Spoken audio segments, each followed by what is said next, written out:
family who lost their 8-year-old son and brother when a driver plowed into their parked car. Javier Velez. 8-year-old Javier Velez. Javier was asleep. 8-year-old son, Javier Velez. 8-year-old Javier Velez. Javier was sleeping.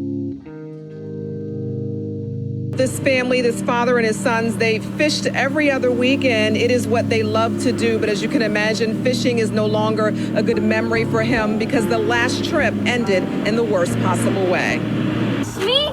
Yeah. All right, fine, let's go. The happy voice of 8-year-old Javier Velez playing with his younger brother Jerry and a sunset picture he took on an early morning fishing trip with their dad. I'm gonna jump in that water. With crabs. It's the last video Javier recorded on his now smashed up cell phone, recovered from the car crash that claimed his life. He started our family. He made us a family. We are nothing without him. KAYLAH Smith and Orlando Velez are drowning in grief over the loss of their firstborn, seen here wearing his birthday outfit. He was amazing. He was a good kid. He turned 8 on July 8th, but in the early morning hours of July 23rd, he was killed. He didn't just kill him, he killed all of us. We are all broken. We will never be the same. Absecon police say Javier was asleep in a car around 3:25 that morning, while his father packed up to head back home to Philadelphia. Investigators say 25-year-old Edward Johnston of Egg Harbor City went off the road on Whitehorse Pike and hit the car Javier was in, parked on the shoulder. He didn't deserve that. He didn't need to die. Little Jerry had just gotten out of the car moments before. He could have been gone too. Fishing was what this now heartbroken dad did with his 2 boys almost every other weekend. It was their time together and they loved it. You got something? Yeah, you do. Reel it in. Yeah, reel it in. Oh, shoot! And there! This is cell phone video of an excited Javier from a previous fishing outing. Your first catch. This handsome little boy who loved to play basketball and draw.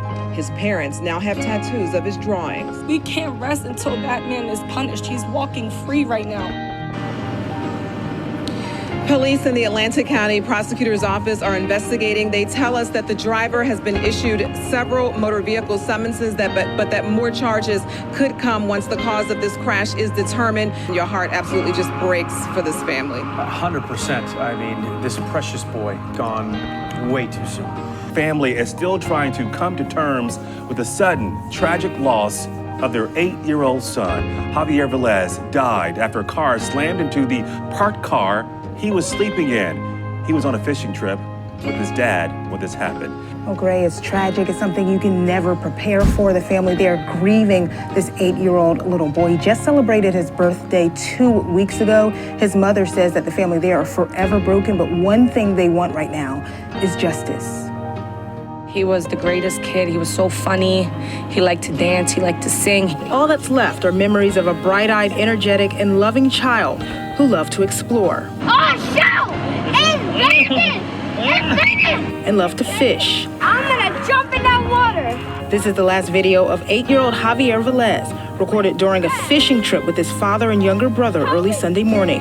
His life cut short when police say a driver veered off the road and plowed into their parked car along Whitehorse Pike in Absecon, where Javier was sleeping. He was asleep, probably having like the best dream of his life. Police say 25-year-old Edward Johnston of Egg Harbor City, New Jersey, is facing several motor vehicle citations. The Atlantic County Prosecutor's Office says charges could be filed once the cause of the crash is determined. It is about my kid, but the main focus should be why that man is still free. It's murder. He killed my kid. My kid is gone. You know what I'm saying? And this man's free, uninjured. That man's car flipped upside down. And he's alive, but my kid is gone. It's not fair. As they process the sudden void, family members are honoring Javier's love of art through tattoos of his drawings. You know, he was loved, he was loved by many people, a lot of people. So that's what kind of gets me through the day.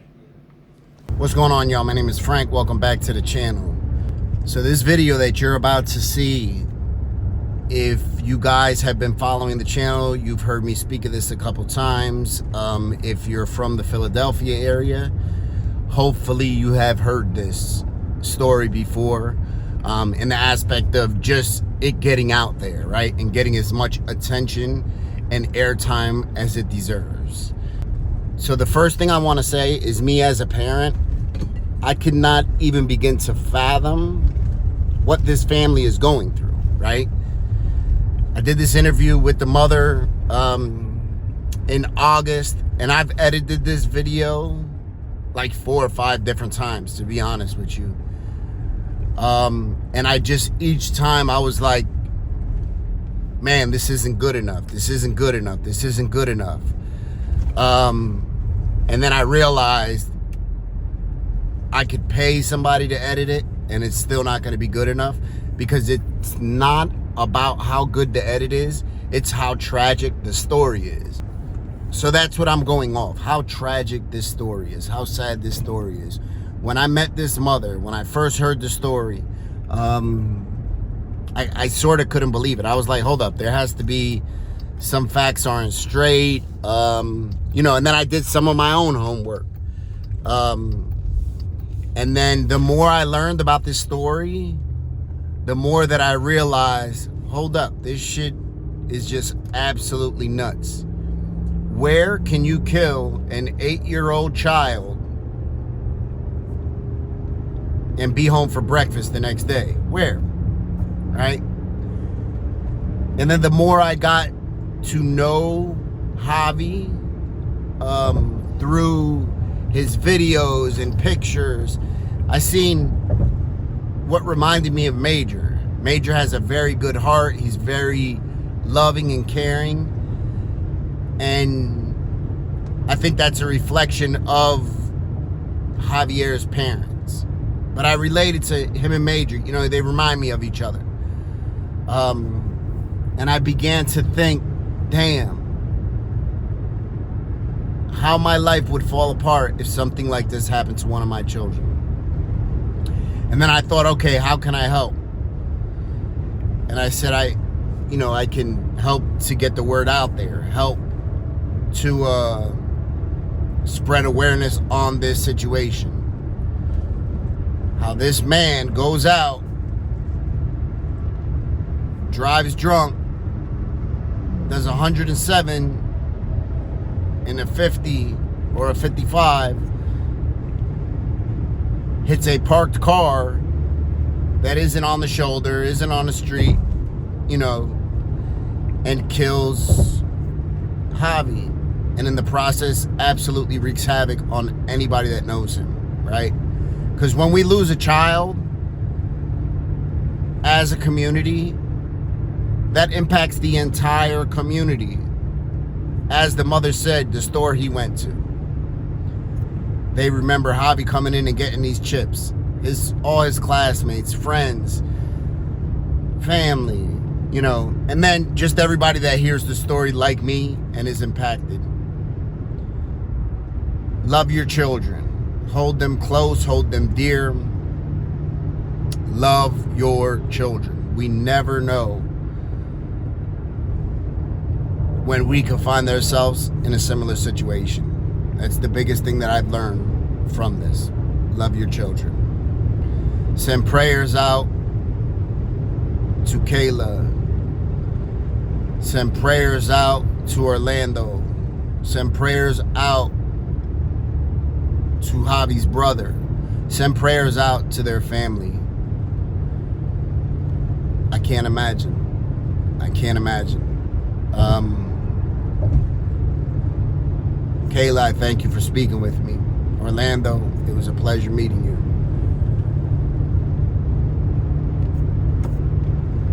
I'm speechless. You know, I don't know what to say.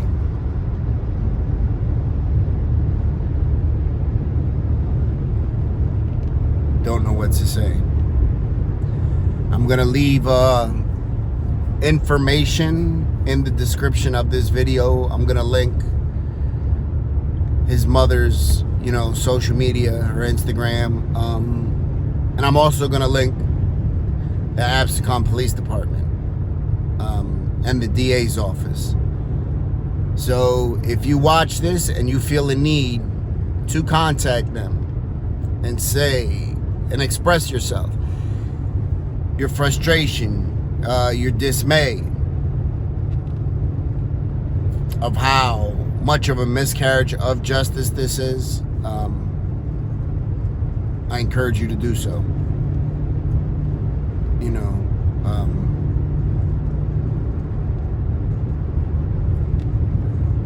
keep them in prayer and hold your children close. Remember to be kind, loving, and patient. Stay blessed, y'all. My name is KAYLAH Smith. I'm Javier's mother. First of all, you know, like I've said before, I want to express our deepest condolences for your loss. There's really no words to try to get that across. There isn't any words.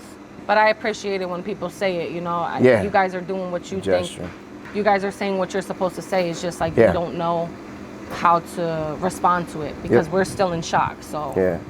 Javi was your firstborn, correct? He was my firstborn. Okay. How old were you when you had him? I was 19. Were you nervous with being a mother at a young age? Yeah. I'm gonna be honest, I never wanted kids at all. Like I never wanted kids at all. And then I had him. And I was so scared because I didn't know how to be a mom. I didn't like kids. I didn't like kids, Yeah, you know? yeah. I thought the crying was annoying, the pooping, all that. So I never wanted kids. And then when he came, I was so scared. But I just remember giving birth to him in that hospital that exact day. And it just came to me so naturally. Like, it was just like I didn't have to question or ask what to do. You know what I'm saying? Like, I knew that I needed to take care of him. Like, you know, it was never a doubt on what to do, how to do it. I just did it. Yeah, I winged my firstborn. Like, I totally winged it. I think we get, like us as parents, we know, okay, my child has a need, whether it's a dirty diaper or food or they just need to be held. I'm going to do whatever I know, because there's no book. I don't think anybody is ever prepared to be a parent, because there's no book. Really Each child is different. I wasn't. But he made me a mommy, so. Yeah. And I did it. I did it with him. Like, I did a damn good job being a mommy. Like, I did a great job with him. Like, what's his father's name? Orlando Velez. You guys are together, correct? He's 28. Javier was planned. Like, we knew we wanted to have a baby. He knew he wanted to have a baby with me because I had green eyes. Yeah. He came out with green eyes. Yeah. So the second one wasn't that lucky, but this was the one. He came out with green eyes, and So he set you up. Orlando knew what. he was like, I'm gonna choose you to be my baby mom because you have green eyes, and I want my kid to have green eyes. And he came out with green eyes, so. Tell me what was special about him. Some things that stick out, you know, memories that you have. I will tell you everything. I will tell you everything because down to even birth, giving birth to him, he didn't cry when he came out, like at all. They had to like smack him to make him cry. He was literally an angel baby. He didn't cry. He didn't need anything. He didn't want anything. He was the biggest cuddler. He just loved a lot. Like, he was a Cancer, so they're like real in tune with their like emotions and everything. And he just was a big lover. He always wanted to help. He always wanted to do something for somebody. He always wanted to be around family. Then as he got bigger, like, his main things were Fortnite. That was literally his shit. All day long, talking smack on the mic all day. He was a gamer. He was a mini gamer. He loved dancing. He loved singing. He swore he was TikTok famous. Yeah. But he never knew that his TikTok account was private, and that he only had 34 followers. That was literally just friends and family. But he thought that it was public, and so he would make these videos like, "Get me 1,000 likes, like make me famous." So he always thought he was TikTok famous. And he just was mommy's helper all day long in the house. Helped me with his brother, helped me with the house, the pets, the chores. Like, he was my best friend. Like, because his dad has a very like strict work schedule. He'll be gone from like 5 a.m. to 6 o'clock at night. So all day long, day in and day out, it was me and them, you know, until daddy came home. Yeah. But he was my helper. Like, he did everything. The only thing he made me struggle with was school. He hated it. He hated it, and he was homeschooled, so it was more work. It was more work trying to, you know, homeschool him in the house. But other than that, there was nothing wrong. There was nothing bad about that kid at all. He was just so pure. You can tell from his videos how just pure he was and how, like, he was happy. He was happy. I've watched his videos, and that's what I got. The main thing I think that jumped out to me was his innocence. He was a little kid. He was innocent. He was having fun. Yeah, he was happy. We did everything we needed to do to make sure that he was happy. Yeah. More than happy. He was happy, healthy, fed, loved, everything. Like, everything that a kid should want and need growing up, he had it. He had it all. There's a certain reason why you homeschooled him, correct? Because I was scared for something to ever happen to him. I felt like no one can watch him better or like protect him better than me. So I felt like even with other kids, like I was just such a mama bear. Like I didn't want anyone to bully him or like take his stuff from him or like, you know, or the teacher yell at him or like, I don't know, little things like that. It's just like, no, like I just rather keep him home. I'd rather know that he's safe at home. Like I just would never take a chance. I would never take a risk with my kid. He's safer at home with mommy. My family always used to tell me, put him in school. He needs that. He needs that. Well, I put him in sports for the socializing part. He's fine at home. You know, if I can't be there, then even in his dentist appointments, if I wasn't allowed in the back room, then he's not going. And he would tell them too, I want to go with my mom. Like, can my mom come? Just for them to even do a brush or anything. No, mommy's coming because I don't trust people. You can't, this world is not good anymore. So, and I was never going to be that mom. I was never supposed to be this mom. I was never supposed to be the mom that lost a kid or let anything happen to a kid. I did everything to prevent that. And still somehow, your worst fear, like it's like the thing you fear the most happens. Comes true. You know, like how? You do everything to prevent it. You do everything right and someone still takes it from you, you know? Something I worked so hard on. So he was my living testimony. That was my kid. Whatever he grew up was because, you know, whoever he became when he was older was a reflection of me and his dad. We did that. You know, we raised him to be that kid and who he was. It was taken from us. So just for him only living on this earth 8 years, it impacted so many people. If you would have seen his balloon release, his candle vigil, his funeral, everything, like he impacted a lot of people. Like it hurts me to know how many people this hurt. You know what I'm saying? Because not only did we love our kid, but you don't realize that, like, you just think like, okay, family and friends, they're supposed to love your kid or they're supposed to be there, whatever, you know? But when it actually gets down to the nitty gritty and you see how many people show up for your kid and how many people love them, it hurts you even more. Because that, like, damn, my kid was a great kid.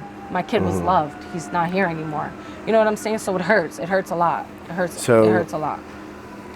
The night of his accident, he was fishing with his dad, right? Something I'm sure he enjoyed doing, something that his father enjoyed doing with his children, correct? That's all they did. That's all they did.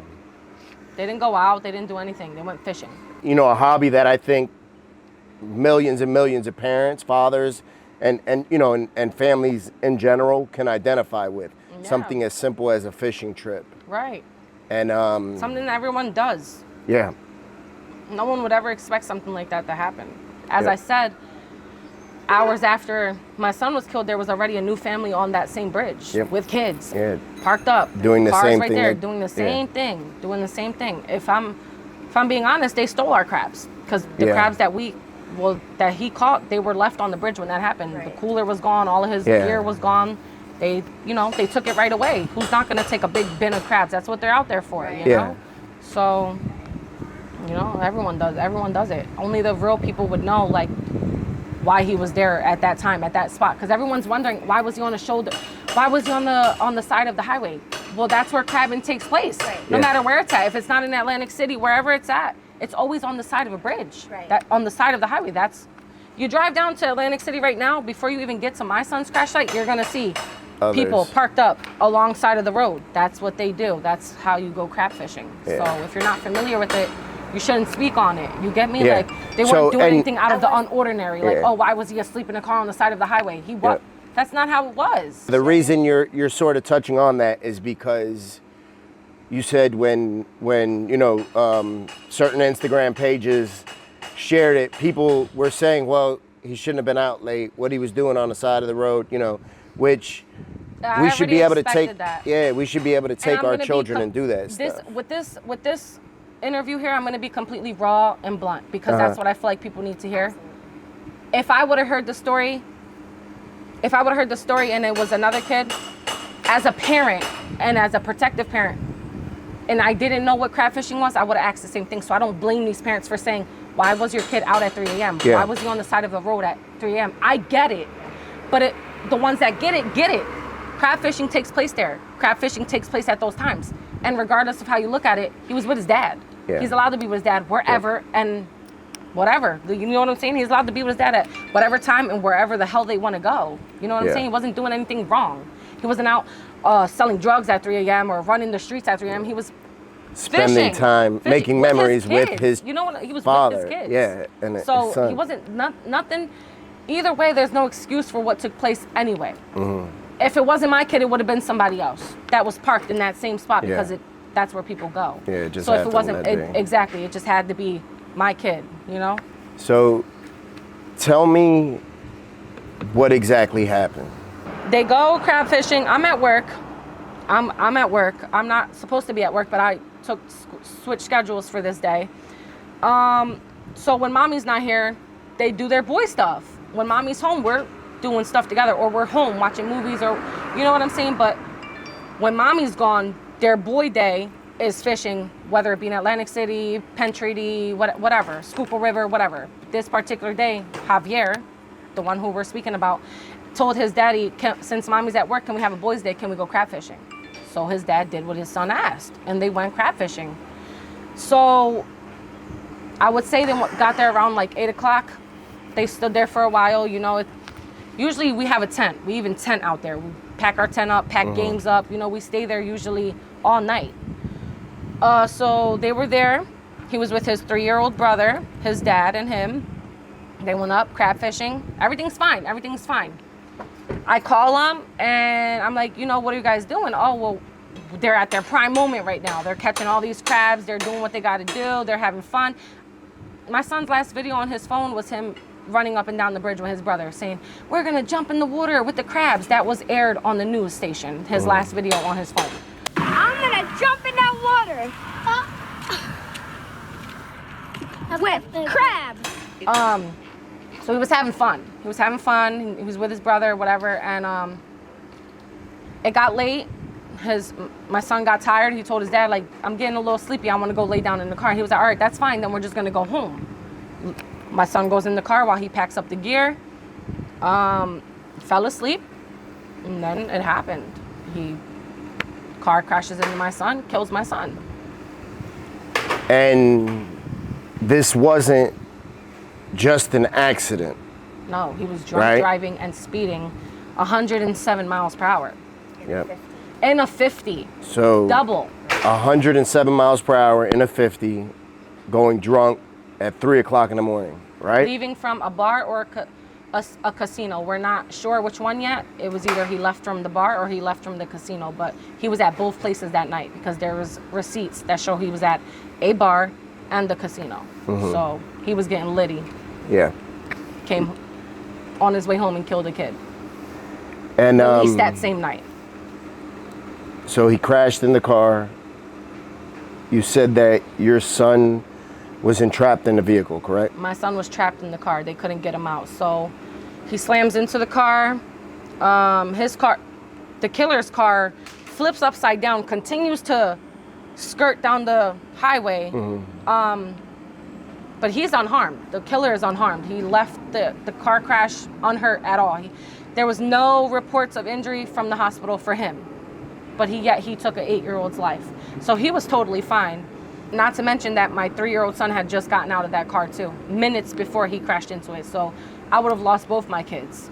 I would have lost both my kids that night. If literally minutes before that happened. Your 3-year-old just got out. My 3-year-old had just gotten out of the vehicle. Wow.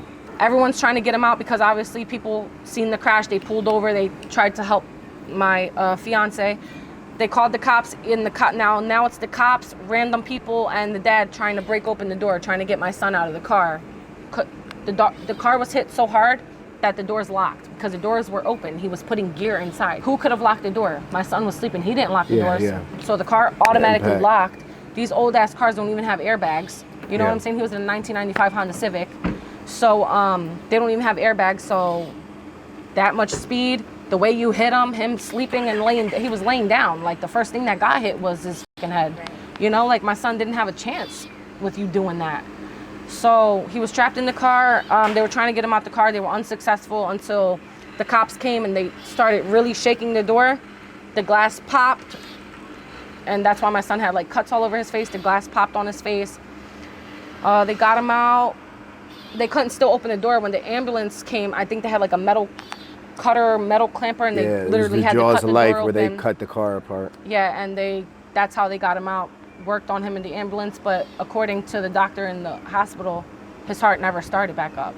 They never got a heartbeat back when they took him out of the car. Where exactly Where was your son at? In the front or the back? I don't know. Okay. Where did the guy hit the car at? So the passenger side and the back.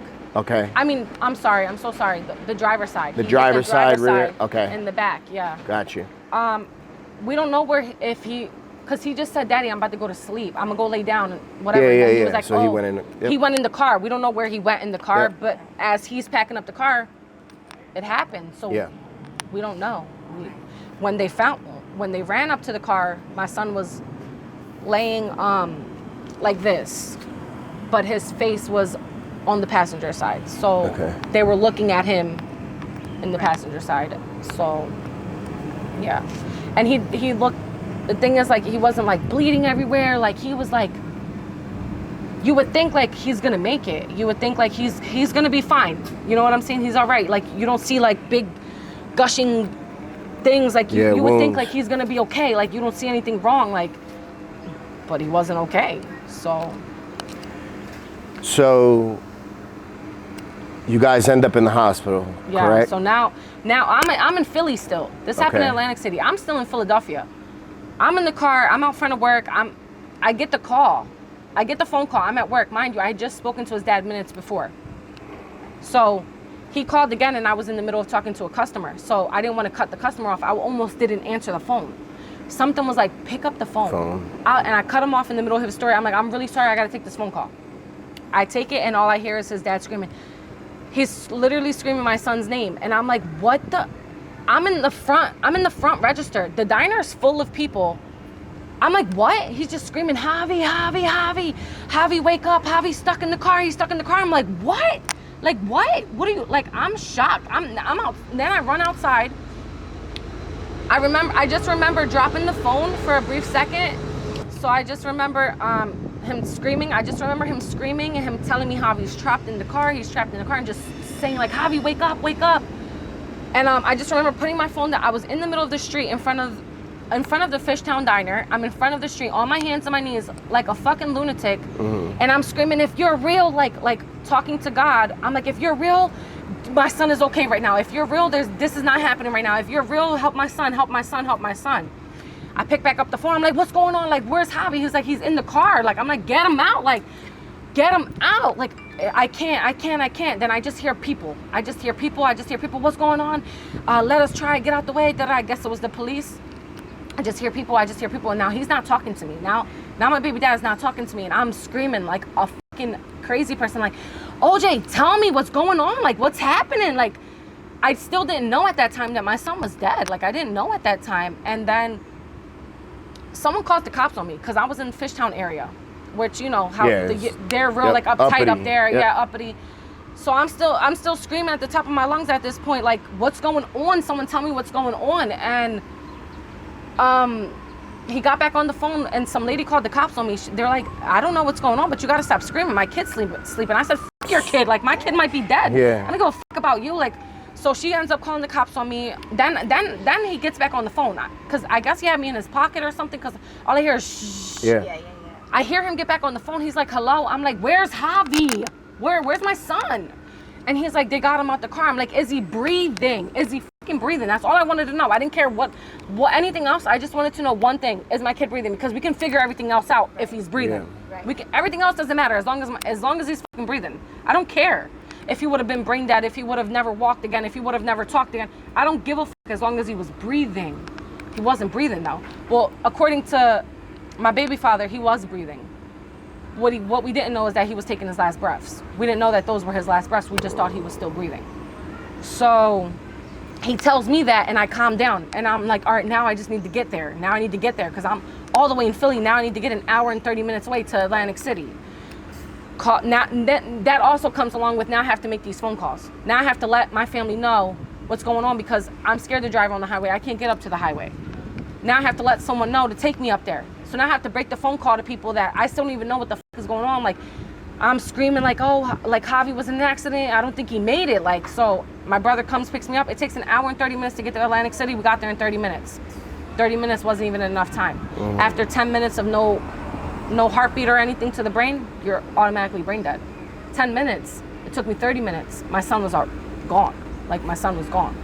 So You know, like, and as we're still over my son's dead body, pumping his chest, literally breathing in his nose, trying to wake him up, the killer was already home in bed.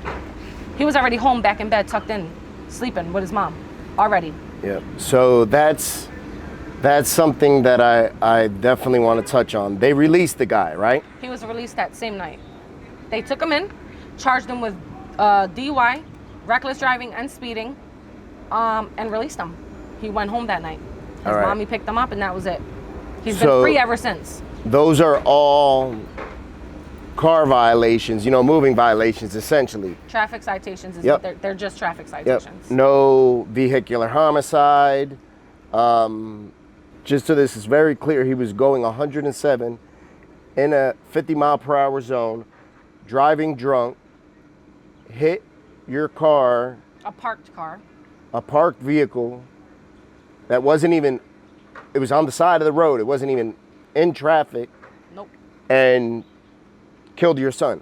Yep. And within a couple hours, he's at home sleeping in bed. Sleeping in bed. You know, sleeping. Woke up to eat breakfast that morning and my son didn't get to wake up.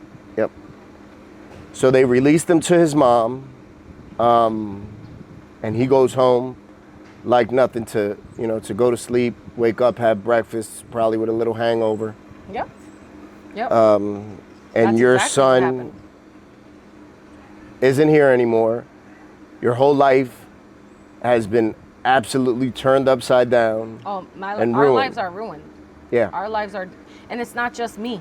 It's not just his dad. It's not just his brother. It's the grandmoms. It's the grandpops. It's the uncles. It's the aunts. It's the cousins. The millions of little kids that want and look for Javi. He destroyed all of our lives. Yeah. He didn't just kill a little boy that day. He killed he took multiple lives that night. And I mean that in the most literal way. Yeah. Because none of our lives will ever be the same. We can't even function literally half the days. We all just sit here and cry sometimes in these exact chairs. We just sit here without saying anything to each other and we just cry. That's our life now. Literally, that's our your life. reality. Exactly.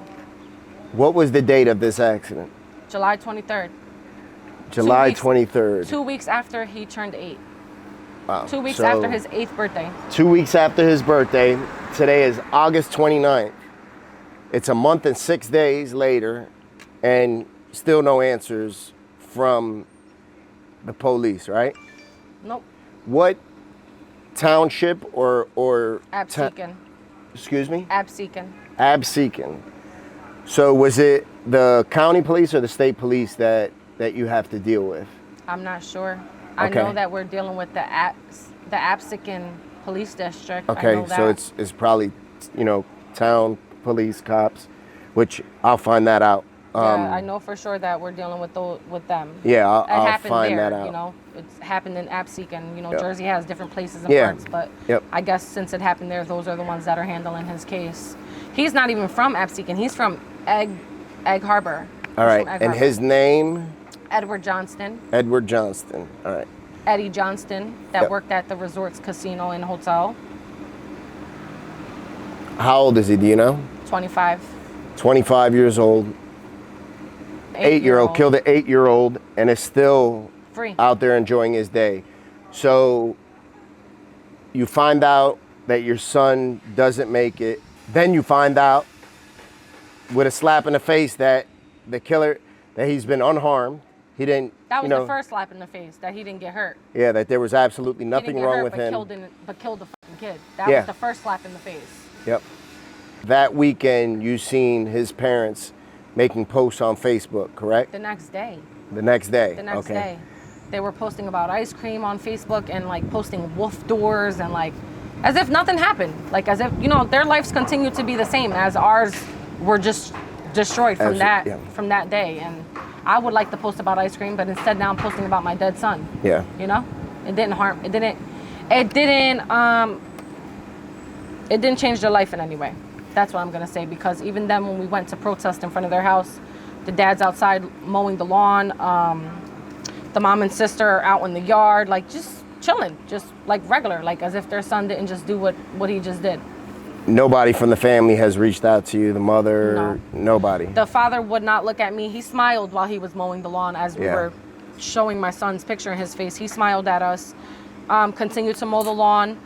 And then the mom, we seen the mom, they called the cops on us. The cop was like, you know, you guys are allowed to protest, just can't be on their property. We were out there until 11 o'clock at night. What type of home, like what type of vibes did you get from the neighborhood he lived in? Is it, you know, an average middle class neighborhood? Is it? I would say, and I don't, like, I'm not just saying this because that's my son's killer, but these people are disgusting. They look disgusting. Yeah. There was trash all over their house, cats all over their house. It just didn't look clean. Like, it just looked very dirty. They look very dirty. You know what I'm saying? They just don't look like, they look like demonic. Like, those are the type of people they, like, praise Satan, like they have like the stars and the really black makeup and like, you know, really dark. They're like dark inside, you know. You can tell that the whole family drinks as well because there was beer cans out front of their house. So. All over. So then you guys assembled a protest and went there and protested, right? You said the father was just mowing the grass like nothing. They kissed in front of us and everything. Yeah, the mom. Without saying a word to us, they kissed in front of us. The mom drove off in front of our face. Not a word, not a word, not a pinch of sympathy, anything, nothing. How are you being treated by the police department and the detectives handling his case? So this is what I would like to make clear because they're doing what they're supposed to do. What's the problem is the law. The law, yeah. You know what I'm saying? Yep. That's the problem because it does take time for these toxicology reports. It does take time to recreate a crash. It does take time for, you know, certain things to get put in place, but that's the whole point. That's the whole reason why we're doing all of this is because that law needs to change as to where you can get a DUI and go home the same night. You can get charged with speeding 107 and go home that night. You can kill a kid and not be charged with it a month later. No, there's no way that should be possible. The sad thing is that there will be somebody else that this happens to. There will be another child who is killed by a drunk driver. And because of the structure of the laws, another family is going to have to go through exactly what you guys are going through. When if the laws were structured a little differently, it might not be as... It wouldn't have been like that. Yeah. But that's the thing, like we can't even... Not only are we grieving and we're out here still trying to grasp onto what the hell is happening, like that we don't have our kid anymore. But then once we do come to terms with like what happened, like, oh my God, like he was killed, like someone crashed into him. And then that just makes us think, well, where's the guy? Oh, he's home chilling, free. He's chilling at home, probably drinking and driving again right now as we speak. So it plays mind tricks on you. Like, it would be so easy for us to go and do something to him by ourselves. We know where he lives, we know his address, we know his license. It would be so easy. It would be so easy, but we're not trying to do that. We're depending on them to help us. We're depending on them to do what's supposed to be done. Like the legal that same system.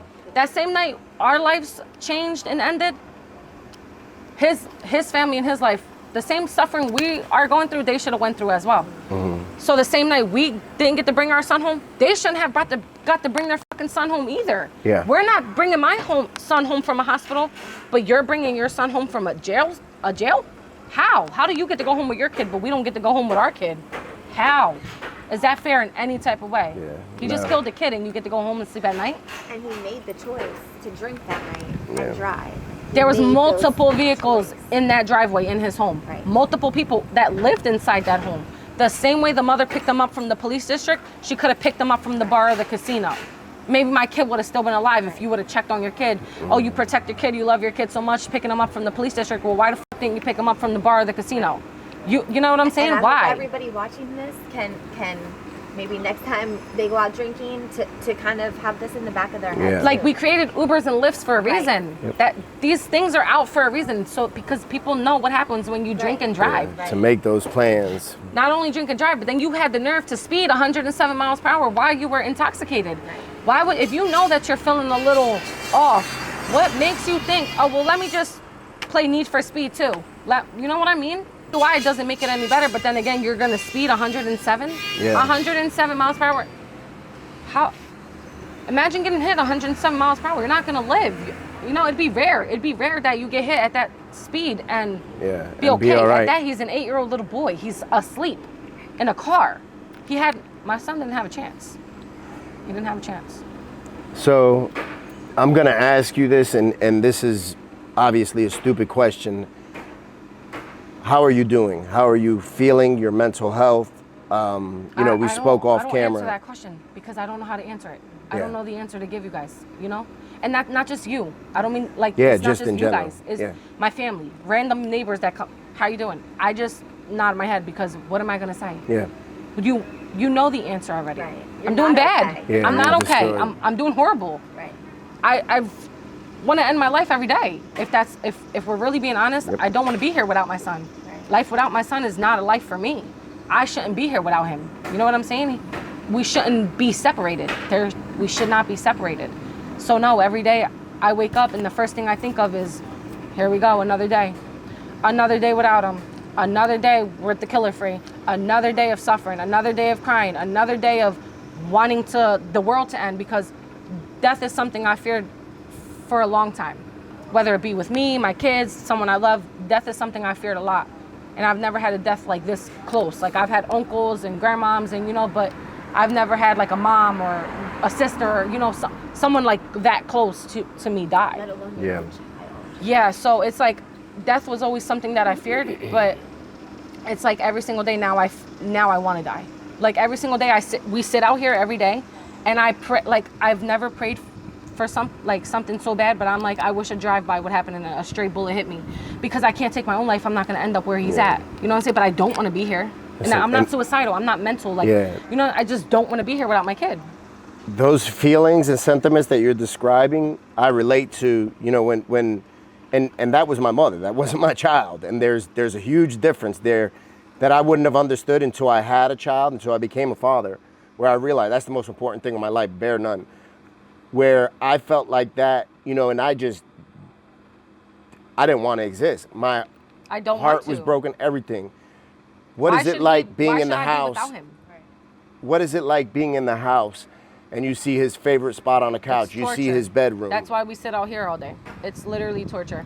I seen like a juice spill up the steps that he made like a few days before he died, and he was supposed to clean it. Yeah.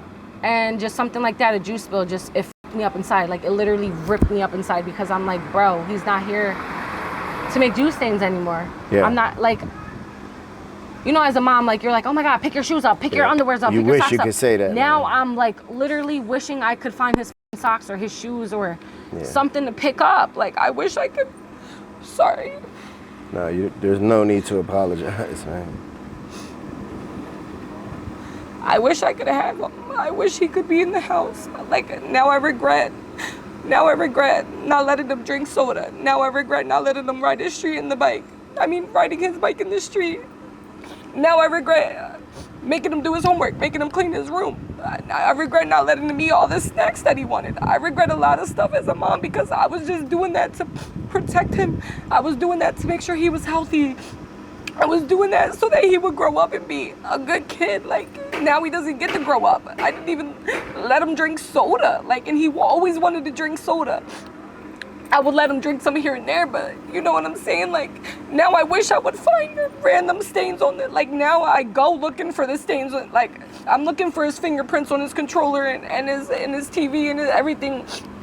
I'm like crazy inside. Like, I'm looking through our video cameras. I'm looking through his TikToks. I'm going crazy every day. Like, I'm always wishing, like, sitting in the house, like I'm always wishing I would see like a freaking shadow go by or something, like something to just like feel connected to him or something. Like I sleep with his ashes sometimes. It's horrible. Like it's not a life that anybody wants to live. Like how can you live without your kid? How can you live without your child that you made? Like every day I'm gonna wonder, where's he at? Is he okay on that other side? Like who's he with? Like, is his soul trapped in the car? Like I have yet to see the car.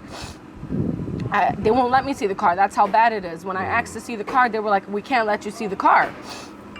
I didn't get to see the car. I wasn't there for his last day. I was at work. Like it's a lot of things that build up on you, and you try to stay strong. Like I try to stay strong so that I can get my son justice, but sometimes I can't do it. Like sometimes I'm trapped in his room.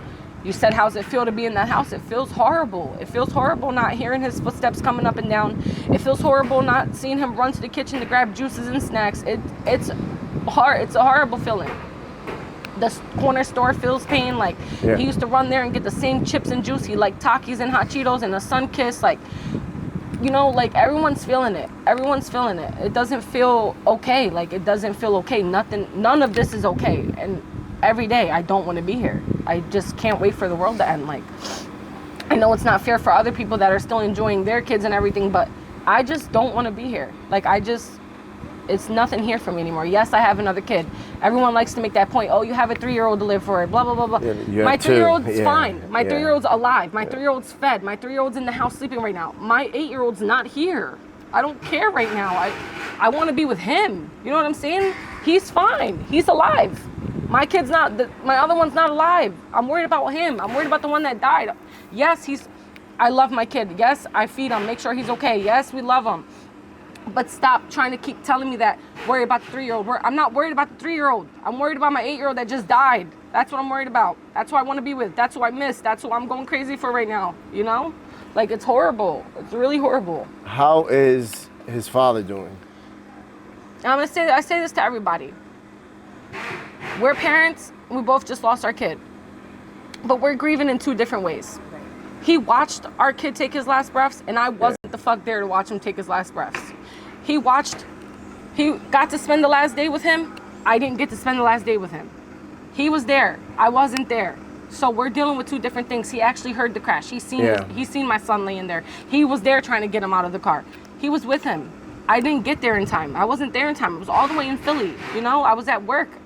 I didn't get there. So we're dealing with 2 different things. Like, I'm beating myself up every day for not being there. He's beating himself up every day for even taking him crab fishing. You know, we're dealing with 2 different types of things. Like, they're both pain. We both lost our kid, but it's like we're trying to relate to each other, but we can't. He watched him take his last breath versus me. I'm just like, how wasn't I there with my kid on while he took his last breaths? You know what I'm saying? Like, how wasn't I there? But so we're both like fucked up in the head. We're both dealing with our own shit. Like if he's not crying, then I'm crying. It's like we take turns. He'll go missing, and I already know what he's doing. He's crying. I'll go missing. Everybody already knows what I'm doing. I'm crying. You know, like sometimes we just can't help it. Like usually I can hold it together, but it's like touchy things like that where he asks me about the stain, and it's just like it fucks me up. Like it fucks me up so bad. Like I sleep in his room. I'm in his room right now. I haven't left his room empty since the night we came home. Me, his dad, and his brother are sleeping in his twin bed right now. We don't want to leave his room. We're using his blankets, his pillow. I even tied around his dirty laundry around his bed just to feel close to him. I'm doing everything to feel closer to my son. Like, you know, I can't do laundry. When I do the laundry, it starts fucking me up because I'm pulling out his clothes. And then it's like, I don't want to wash them. But then it fucks me up too because then I go and wash the clothes and now I'm folding his dad's and his brother's, but I'm not folding his anymore. Mm-hmm. So it's just like every single thing I do in this life affects me. Sitting out here, he would have been out here riding his scooter up and down. Mm-hmm. He would have been out here riding his bike up and down. Everything affects me in every way. When I go to the store, he always wants something from the store. Me and his dad couldn't even go into Walmart the other day. We wanted to get something at Walmart. We were in the car. Both of us just started breaking down. We couldn't even make it into Walmart because every time we went to Walmart, my son would run right to the toy aisle and we would get stuck in there for at least 2 hours for him to pick one toy up and down them aisles. And he had to make sure this is what he wanted. So he would double back up and down the aisles to make sure, like, is this any better or is it? Yeah. So we couldn't even go to Walmart. It's like our normal lives, we can't live them. Like we can't, how we haven't even went back to work. I feel as though once we go back to work, it's like, we're like, all right, we're going back to normal. But what is going back to normal? Yeah, what is normal? It's a new normal. Exactly. If it's even so now we're supposed to go to work and just that's when I feel like, all right, now the day is just supposed to keep, you know what I'm saying? Like life is supposed to keep going. No, on. I still feel like every day is July 23rd. Mm-hmm. Every day I hear the screams. Every day I see the vision of us pumping him. Every day I see this shit every day. Like it f***s with me every single day. I can't fathom how it's been already a month. It doesn't feel like it. It doesn't feel like it. I don't want to keep going without my son. There's nothing good about it. In closing with this interview, what would you like to say? What would you like people to know about Javi? That Javi didn't deserve this. Javi didn't deserve this. He was just a kid. He was only 8 years old. He was sleeping. He was fishing with his dad. It's not something that should have ever happened. And I just want everyone to know that I never thought I would have been the mom that lost a kid. Yeah. But now I am. So if there's one thing I can tell everybody, it's just like, and I know this is not reality, but now this is mine. So I would just tell everybody, fuck work, stay home with your kids. You'll never know what's gonna happen. You literally never know what's gonna happen. I was at work. We were supposed to meet each other home. I would have never thought that we weren't gonna meet each other back at home. I would have never thought that I was gonna wake up the next day without my kid. So if you'd rather go out to a club or you'd rather go hang out with your friends, it's really not worth it. You can always get that phone call. I got that fucking phone call. And especially with, you know, the way things are right now, I left Philly. We leave to Jersey to get out of Philly to, once again, take precautions for our kids. We left Philly to do fishing and stuff like that so nothing would ever happen. And something still happened. So tomorrow's not promised. That's what I would like to tell everybody. Hold on to your kids. Hold on to your kids. Even if it's not your kids, hold on to your family. Love who you got right now, because it's like that. It can be gone. It literally can be gone in a blink of an eye. You can wake up and get that phone call. And I got that phone call. What can people do to help? Right now, like with Javier's situation, right now I feel like the only thing that we can do, because yeah, I'm in process with changing the laws and everything with the senator and everything from Jersey, but that takes a while. You know what I'm saying? The only thing that I can tell people to help right now is to continue to do what everybody has been doing, sharing his story. Not letting his story die down. So what? So that they can just tuck it under the rest of the cases? No. That's why it's been a month and my son's story is still up and running. I'm not gonna let it die down. I'm gonna keep reaching out to these people. I'm gonna keep posting it. I'm gonna keep tagging it. You know what I'm saying? That's the only thing I can ask, is for people to not let Javi's story die down. Keep it up there so that, you know, justice comes, because I'm not willing to let up. I'm not letting up until that man is in jail. Yeah. You know, it has to happen. And with the pressure on, New Jersey feels it like these people are watching. These people are waiting. We're looking like assholes right now, because that's what New Jersey looks like, a bunch of fucking assholes. How do you let a person kill a kid and still be free a month later? What are we waiting for? Yeah. All the proof was my kid's dead body. Do you want me to go get the box of his ashes? That's the proof. He killed them. You know what I'm saying? We shouldn't be waiting for evidence or trials or whatever. His car hit a parked car and now my kid's gone.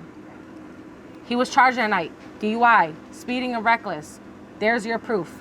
What are we waiting for? Yeah. What are we waiting for? It's almost like they, and I heard this yesterday, it's almost like they charged him as if your son never existed. Yeah, like there wasn't a kid. Like Javi wasn't in that car. Yeah, like he just had an accident. Like he didn't kill, like he didn't kill somebody. Right, like it just never existed. We just hit a car. That was it. When really in reality, it's just property almost. So much more to this. Now here's another effed up part. So he got charged with those citations, those traffic violations. He doesn't have court until September 11th for those charges. Now get this, from the detective's mouth himself. Those charges, everyone was gonna show up to this court date. You know what I'm saying? Let the judge know. Not only did he just, those are not the only charges he should have been charged with. So we were gonna go there. The detective tells me, I wouldn't hold your breath. I wouldn't plan on doing what you're doing, because these charges are still in a pending state. They're not even actually through the system, because in New Jersey they can't charge him twice. Yeah. So they want to hold those charges so that when they do charge him with my son's killing, they want to charge him with the reckless, the speeding, and the DUI as well. Yeah. Even that so is how crazy, long though? Yeah. Those traffic citations were for September. Now you're telling me not even those he can be charged with? Not even traffic citations is this man being charged with yet. A month later, September 11th, coming up in a few days, thinking that we would have something, at least something. No, now we're still back to ground zero. We're still at zero. We're still, toxology reports take a month. It's past a month. A month was the 20, When they did the warrant for his blood, it was the 26th. My son died the 23rd. We're past a month. Where's the results? So 3 days later, They asked for his blood. Why? They said that night. They said that night they grabbed his blood, but it wasn't processed or sent to the lab until the 20th. I don't know. I couldn't tell you. I couldn't tell you. I don't know. Yeah. Hopefully they. Yeah. Hopefully they. So when I called on the month, yeah. I have no update for you. These things take time. We told you it could be this and this amount of time. Blah blah blah blah blah. That's the runaround I get every day. I call the detectives. We still have nothing. We still have nothing. We still have nothing. They don't even know where he's at. They don't have tabs on this guy. Yeah. Because he can be in Africa right now. We wouldn't even know. Why? Because there's no warrant out for him. He's not charged with anything. He's a free man. Wasn't put on house arrest. None of that stuff. He's a free man. Free man right now. Javier Velez, and he was born July 8th, 2015. And your social media, so people can see if they want to reach out to you, share his story. Can you put that up so that way people can? Yeah, it's Javier's mommy only page. I had to put the only page at the end because a bunch of sickos started making when my pages. son's story started. They made a bunch of fake pages, a bunch of fake GoFundMes. Asking for money. That's the crazy Yeah, they shit. were messaging my family off a fake text now number saying, "Hey, this is KAYLAH. Can you take away can you refund your money off of the GoFundMe and just send it to me on Cash App?" Yeah, it was a bunch of sick stuff going on.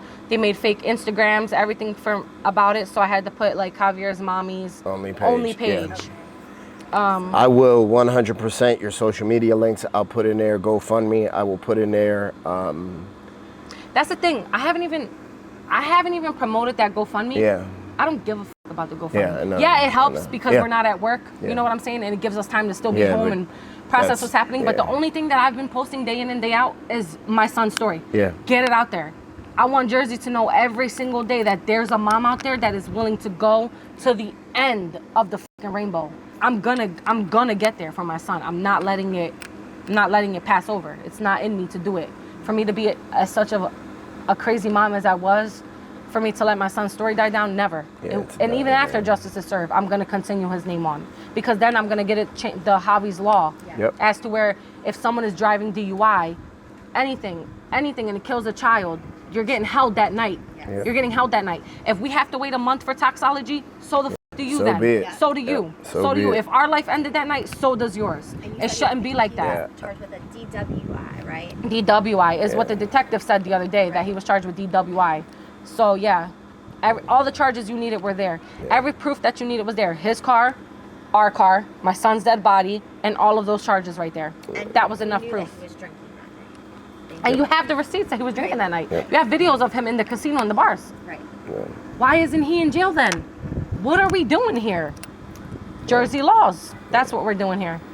I hope through this interview that we're able to get this ball rolling a little faster, have people held accountable. I just want to apply the pressure. Yep. I want to apply the pressure day in and day out. Definitely will. I will 100%. I'll get all the information. A matter of fact, send it to me, please. Whoever you call and speak to, send me a couple videos of Javi, pictures you have so I could put in here.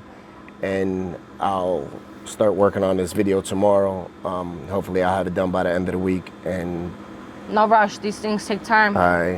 You know? But, you know, I've been doing my best with trying to keep up to par with the social media platforms, because I'm not out there. You know what I'm saying? I'm a mom.